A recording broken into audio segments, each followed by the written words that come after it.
सोचिए जरा, कैलेंडर पर कोई भी एक तारीख उठा लीजिए, मान लीजिए 15 दिसंबर। ये सिर्फ एक तारीख है या फिर इसमें हमारे इतिहास की कई परतें छिपी हैं।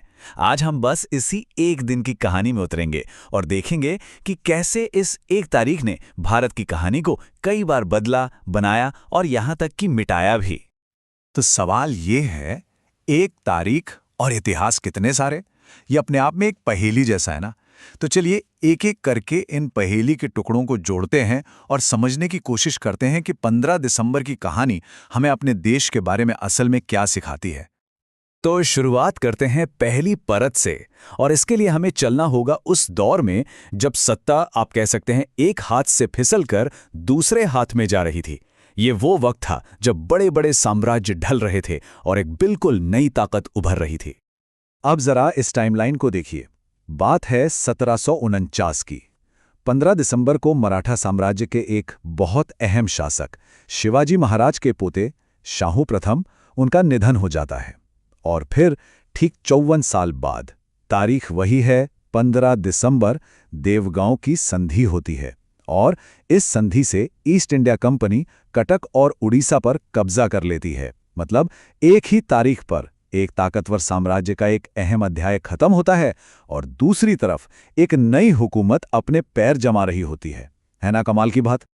अच्छा, सत्ता के उतार चढ़ाव के बाद 15 दिसंबर की कहानी हमें एक नए दौर में ले जाती है, राष्ट्र निर्माण के दौर में। और ये एक ऐसा दिन साबित हुआ जिसने एक हाथ से हमें कुछ बहुत कीमती दिया तो दूसरे हाथ से कुछ उतना ही कीमती छीन भी लिया। साल था 1911। 15 दिसंबर को बनारस हिंदू यूनिवर्सिटी सोसाइटी की नींव रखी गई। ये सिर्फ एक सोसाइटी नहीं थी, ये ज्ञान की वो मशाल थी जिसे भविष्य के भारत के लिए जलाया गया था। आप कह सकते हैं कि ये एक आज़ाद भारत के बौद्धिक भविष्य की पहली ईंट थी। अब आगे बढ़ते हैं साल 1950। ये दिन तो एक अजीब सा विरोधाभास लेकर आया।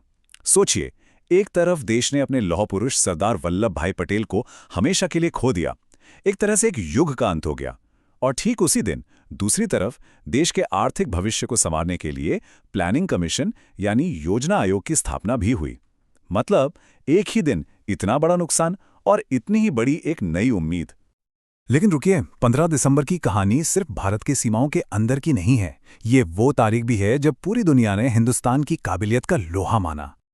देखिए 15 दिसंबर ने कैसे ग्लोबल स्टेज पर भारत का नाम ऊंचा किया। सबसे पहले 1953 में एस विजयलक्ष्मी पंडित यूएन जनरल असेंबली की पहली महिला प्रेसिडेंट बनी।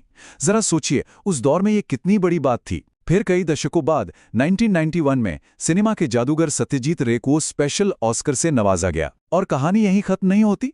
1997 में अरुंधति रॉय को उनके novel the God of small things के लिए प्रतिष्ठित बुकर प्राइज मिला। मतलब पॉलिटिक्स, सिनेमा, लिटरेचर, हर फील्ड में इस तारीख ने हमें गर्व के पल दिए हैं। चलिए अब थोड़ा और करीब आते हैं आज के दौर में। देखते हैं कि 15 दिसंबर की तारीख मॉडर्न इंडिया के बारे में क्या बताती है। मतलब हमारी संस्कृति, हमारी टेक्नोलॉजी और हमारी सुरक्षा के बारे में। और हाँ, खेलों की दुनिया को कैसे भूल सकते हैं। साल 1976 इसी दिन जन्म हुआ था भाईचुंग भूटिया का, एक ऐसा नाम जिसने इंडियन फुटबॉल का चेहरा ही बदल दिया और न जाने कितने युवाओं को एक नया सपना दिखाया। फिर आया साल 2004। इस 15 दिसंबर ने तो भारत के घरों में एक छोटी मोटी क्रांति हिला दी। दूरदर्शन की DD direct plus DTH service launch हुई। इसका मतलब ये था कि अब लाखों करोड़ों घरों तक इंफॉर्मेशन और एंटरटेनमेंट की दुनिया के दरवाजे खुल गए, और वो भी फ्री में। ये तारीख हमें ये भी याद दिलाती है कि देश की सुरक्षा हमेशा से कितनी जरूरी रही है। देखिए 2003 में इसी दिन भूटान की सरकार ने अपनी जमीन से ऑपरेट कर रहे भारतीय अलगाववादी ग्रुप्स के खिलाफ एक्शन शुरू किया। और फिर ठीक 5 साल बाद 2008 में भारत सरकार ने आतंकवाद से लड़ने के लिए नेशनल इन्वेस्टिगेशन एजेंसी यानी NIA बनाने को मंजूरी दी। तो ये दिखाता है कि देश ने बाहरी और अंदरूनी दोनों तरह के खतरों से निपटने के लिए कैसे हमेशा कदम उठाए हैं। तो सत्ता के बदलने से लेकर दुनिया में नाम कमाने तक, नई तकनीक से लेकर देश की सुरक्षा तक, इन सब अलग अलग धागों को जब हम एक साथ जोड़ते हैं तो 15 दिसंबर की क्या तस्वीर बनती है। आखिर ये एक तारीख हमें हमारे इतिहास के बारे में क्या सिखाती है। तो अगली बार जब कैलेंडर पर 15 दिसंबर की तारीख आए तो बस एक पल के लिए रुकिएगा।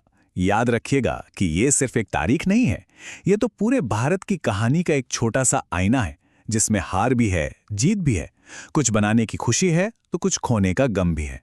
ये हमें याद दिलाता है कि इतिहास रोज लिखा जाता है और कभी-कभी एक मामूली सी दिखने वाली तारीख भी एक पूरे देश के असाधारण सफर की कहानी बयां कर सकती है।